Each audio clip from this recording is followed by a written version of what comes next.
Doug, I wanted to thank you for crediting and quoting Ronald Reagan.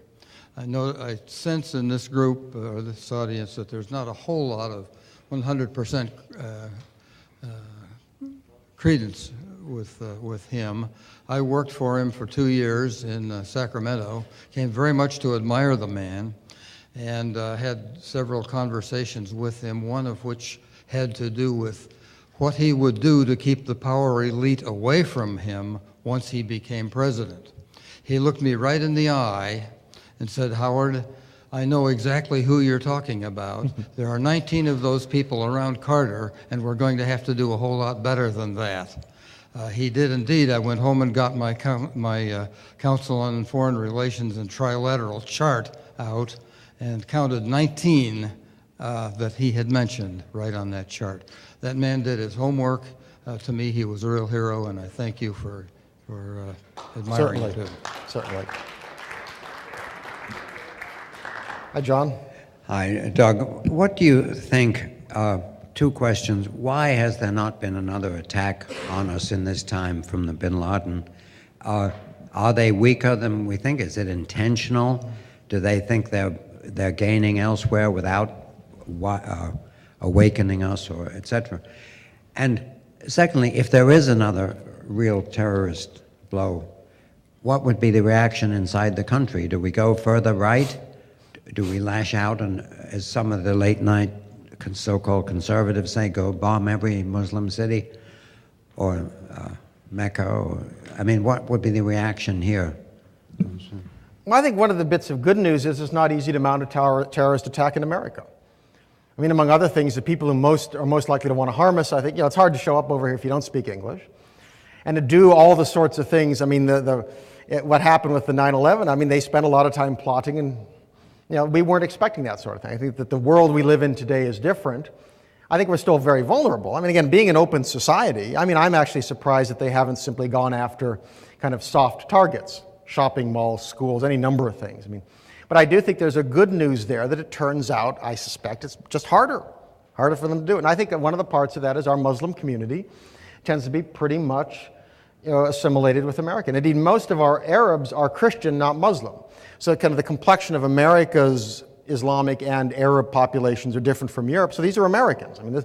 So these are not people who want to see terrorism. They don't share the same view there. And I think, it could be strategy, I suppose. I have trouble believing that bin Laden would not mount an operation if he thought he could. He may very well believe that it's more cost-effective to be bombing the Spanish and some of the others, and maybe easier, and they may get more political out of it.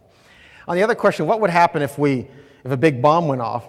I think my guess is in the short term that it would probably rally around the president and the authoritarian kind of response. In the long term, I hope that people would step back and say, wait a minute, didn't they do all this stuff and go to war and all these crazy things to stop this, and look, it happened?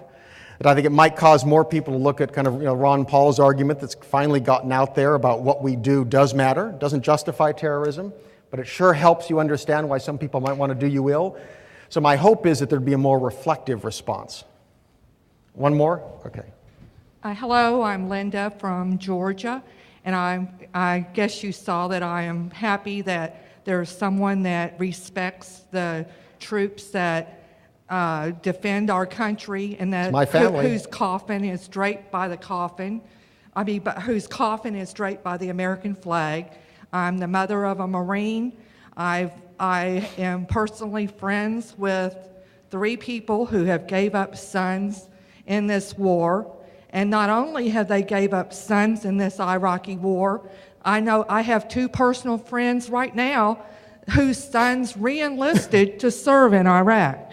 And I would like for you to explain to this crowd that the United States, which represents only 5% of the world's population, could not have survived for this conference to even be held without the strong military that protects us today.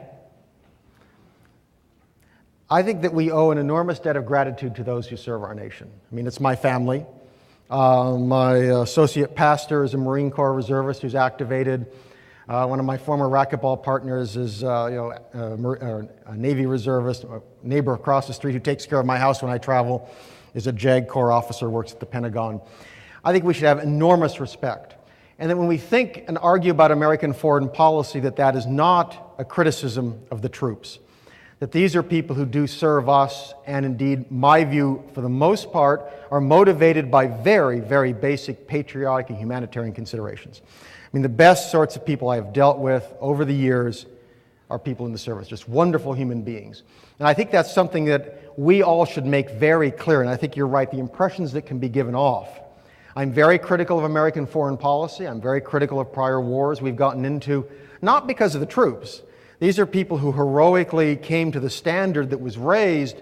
I would argue the problem is the politicians who raised the standard, that our politicians have put at risk and have killed patriotic, wonderful human beings for causes that were not worth it. That, in fact, the ennoblement, I mean, our soldiers are noble in the sacrifices they made, I think, were noble. The causes they were entered into were not. And we need to make very clear that we distinguish between, I mean, these poor mothers, I mean, we're not criticizing them or their sons. We are criticizing people in Washington, who, many of whom, of course, have worked very hard to stay away from the slightest danger of any war and being in any uniform at any time. These are the people who we should be criticizing and focusing on, not the people at the ground who do the dirty work, the kind of stuff, frankly, I would not want to do, and my guess is most people here wouldn't want to do. You're welcome.